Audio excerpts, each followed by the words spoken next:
Bon, il va falloir sérieusement parler de Ghost from the Past parce que là, il y a des choses à dire et pas en bien. Attendez, vous me regardez ou pas? Certes, j'ai une nouvelle poule, mais elle va pas vous faire de mal, hein. Enfin, je crois pas. Je vais vous envoyer au royaume des ombres.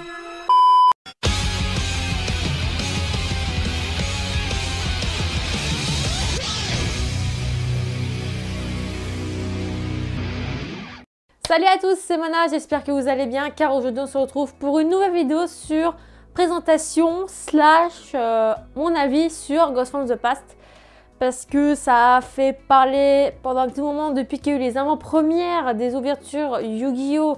Par les youtubeurs que vous connaissez certainement, donc Yubel, Atimixit, Volt. Je vous mettrai le lien de leurs vidéos dans la description pour que vous voyez ceux qu'ils ont eu. On va parler généralement de la liste et bon, pour la rareté, ça va être très rapide. Mais on va pas s'enflammer tout de suite parce qu'on a 45 cartes d'apport OCG qui sont dans la boîte et tout le reste, ça va être que de la réédition. On aura 3 nouveaux archétypes également, dont Son Avalon joué par Spectre dans l'arc Vrains. Il y a aussi Dragonité qui a été quand même teasé depuis un petit moment. Et on a un tout nouveau que c'était pas du tout prévu, qui n'a pas été teasé, c'est Chevalier Étoile. On a 2 nouvelles cartes support, par exemple pour Shadow. J'en parle parce que elles sont plutôt intéressantes, mais on va pas aller plus loin. Du nouveau support également pour le voleur de temps, ou en anglais vous connaissez plus Time Thief. On a aussi la réédition de Metal Force que justement on a eu du nouveau support et de la réédition dans Blazing Vortex. Quelques cartes Cosmo que vous connaissez peut-être un petit peu de Magidolls, ça c'est pour Tomati Charon. Et on va finir avec les Ghosts où, si vous vous en rappelez, on avait 4 cartes révélées en Ghost, sauf une. Donc on a déjà eu Firewall avec son Eratum, je vous mets son effet avant et après l'Eratum dont elle a été débanne la carte. Le Magicien Sombre, assez iconique avec le Dragon Blanc alternatif, dont Black Luster Soldier. Vous allez me dire, oui mais du coup c'est laquelle la dernière carte Ghost justement? Si je vous dis Arc 5 dans le monde 5Ds, est-ce que ça vous parle déjà? Le personnage vient de ce monde, il utilise une carte synchro qui est très forte. Quoi, vous ne savez toujours pas? Ah bah alors là, vous me décevez, hein.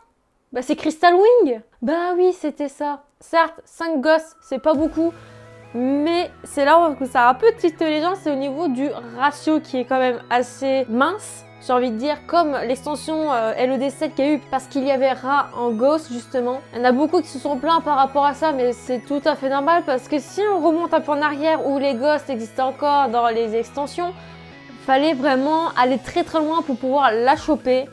Et j'ai envie de dire qu'ils sont restés sur le même quota. Donc bon, j'ai envie de dire que c'est tout à fait normal. Et le reste des cartes, évidemment, je ne l'ai pas précisé, c'est que des ultra rares. Donc certaines cartes vont être pimpé au niveau de la rareté, comme j'ai envie de dire.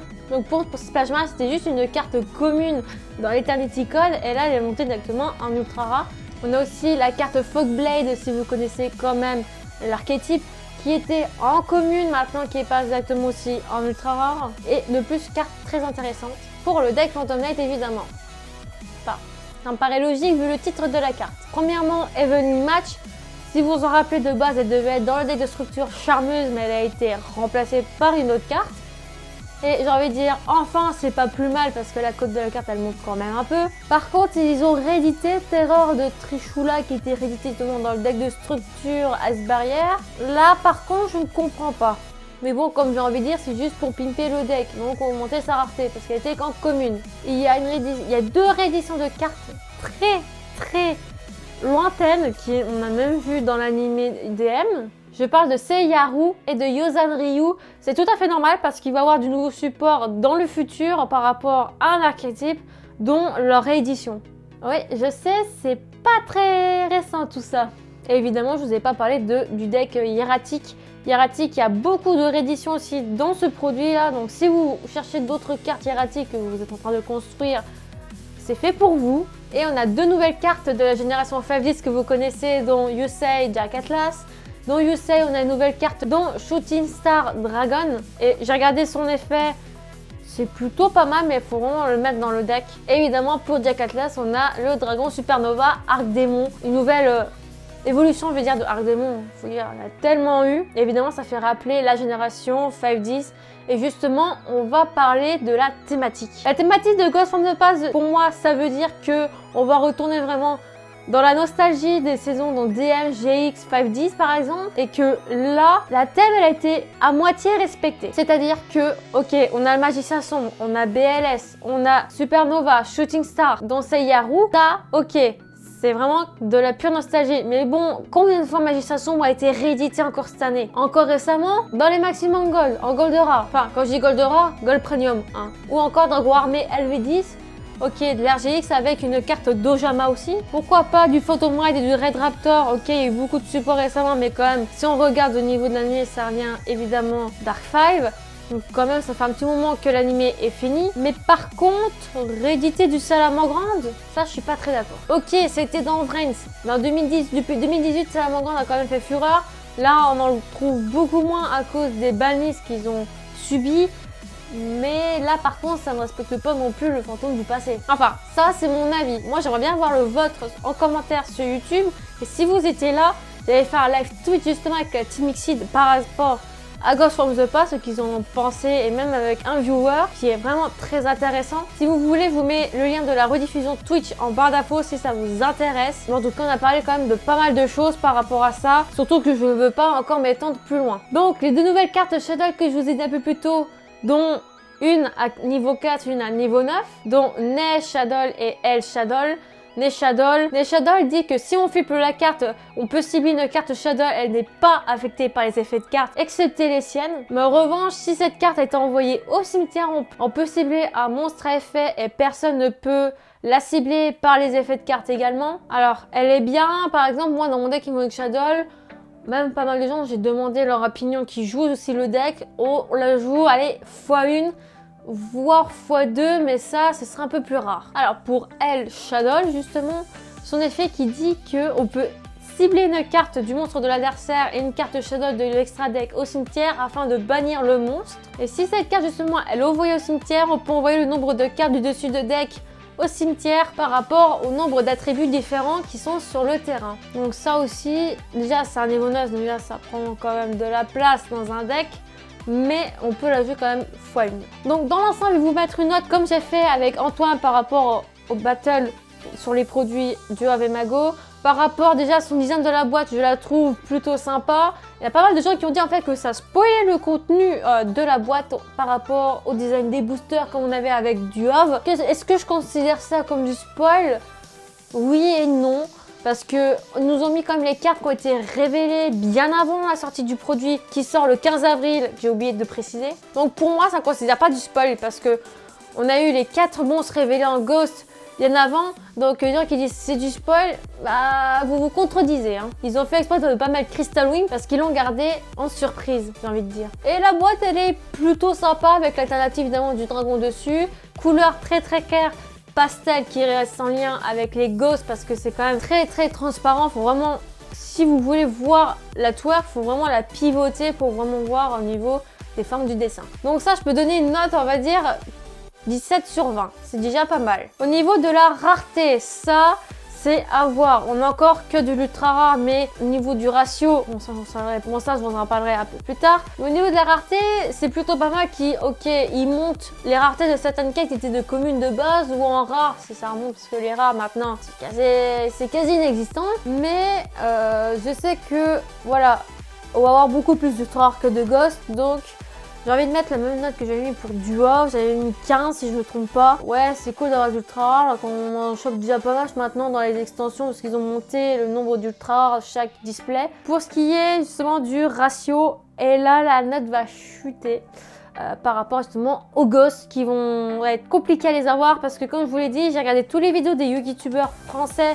aucun n'a eu de ghost. Ça montre que le ratio est très serré. Et beaucoup de gens, la plupart ils n'achètent pas justement par rapport à ça. Je dis une partie. Donc pour moi la note en ratio ce serait 10 sur 20 malheureusement. Parce que bah, j'ai envie de dire oui c'est normal que les ghosts ne soient pas beaucoup. Au niveau des ratios, si c'est vraiment plus vénère, ouais ça c'est pas ouf. Donc voilà mes notes personnelles. C'est mon avis. Vous pouvez dire votre avis en commentaire, évidemment, parce qu'on a tous notre opinion différente. Donc ça, j'attends de voir ça avec impatience. Mais malheureusement, vous êtes en train de dire « Ouais, super, tu vas faire une vidéo ouverture comme tu l'avais prédit. » Malheureusement, je n'achèterai pas ce produit. Parce que la liste, elle ne m'intéresse pas.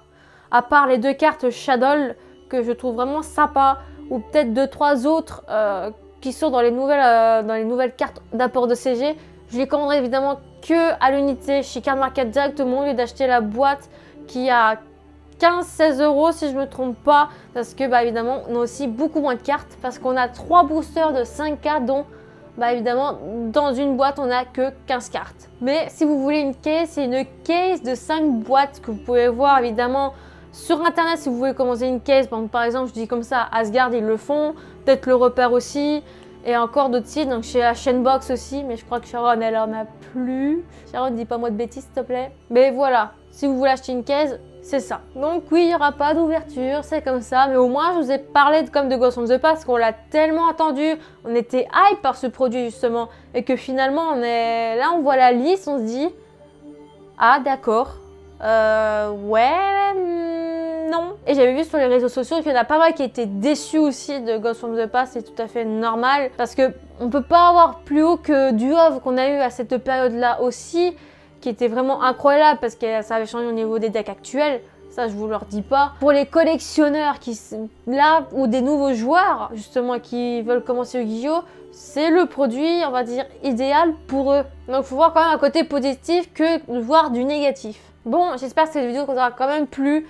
C'était plus vraiment un avis sur Ghost from the Past. J'ai fait quand même une petite présentation, mais vu la liste que j'ai vue, ça valait vraiment pas le coup. Donc c'est pour ça que je vous ai cité quand même quelques cartes les plus intéressantes, j'ai envie de dire. Mais voilà, j'ai été obligée de faire ce genre de vidéo parce que ça tenait à cœur et il fallait vraiment que je mette mon avis dessus. J'espère que cette vidéo vous aura beaucoup plu. N'oubliez pas de lâcher le pouce bleu. N'oubliez pas de vous abonner à la chaîne. N'oubliez pas la petite cloche pour les nouvelles vidéos qui vont peut-être sortir un peu plus tard. Et justement, je vais vous faire une petite vidéo info où la chaîne va être beaucoup plus calme parce que j'ai les examens. Et évidemment, n'hésitez pas à lâcher un commentaire pour avoir votre avis sur Ghost from the Past. C'est vraiment important pour voir vraiment si y a vraiment beaucoup de monde qui sont un peu déçus de Ghost from the Past. Bon, ça c'est sûr, mais avec des arguments, vraiment vous expliquer pourquoi. J'ai également Instagram et Twitter, là je suis plus active au niveau des réseaux sociaux. J'ai également Discord pour pouvoir vous rejoindre. Le lien d'invitation est comme d'habitude dans la barre d'information. Et si vous aurez compris, j'ai aussi Twitch, si vous le savez. J'ai fait une annonce dessus. Je vous mets le lien de ma chaîne Twitch en barre d'information. Également, tout y sera dedans pour pouvoir me suivre sur Twitch. Parce que je fais quand même pas mal de live le soir parce que je suis tranquille, chill. Bon, la semaine là, je n'en aurai pas parce que je suis en cours à distance. Bon, enfin bref, j'arrête de rallonger. Je vous laisse là-dessus. La prochaine vidéo va être, évidemment, ça va être sur la chaîne Box du mois d'avril. Donc, je pense que le thème, ça va être simple. Ça va être au mois de poisson d'avril, Pâques, dans les genres-là. Je connais Sharon. Et sur ce, je vous dis à bientôt. C'était Mana, portez-vous bien. Faites attention à vous. Ciao!